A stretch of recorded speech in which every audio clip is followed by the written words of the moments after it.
אהלן, שלום, וואי, איזה כיף להיות פה, האמת שאני מה זה מצטערת על האיחור, היה לי בוקר מטורף, ממש ציוד, נכנסתי לאוטו, והוא לא הניע לי, איזה בלגן, ומה לא עשיתי, באמת, הכל, כבלים, ולקרוא לעזרה, ודחפתי, ואין, פשוט לא הניע.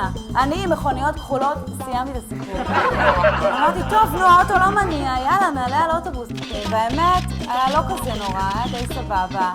הכרתי המון אנשים, חלק קצת יותר מדי מקרוב, והיה די נחמד בשלוש שעות הראשונות.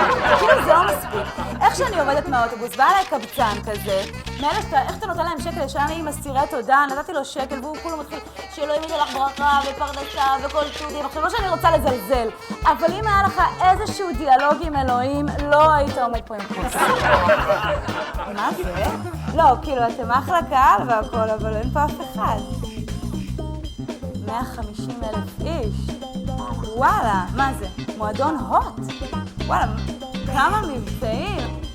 מלא בלגן, כאילו, איך אתם יכולים להסתדר? אתם יודעים מה? יש לי רעיון. תנו לי לעשות לכם סדר בכל מה שקורה פה.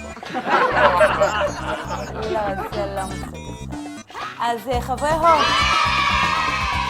לא. אני אהיה כאן.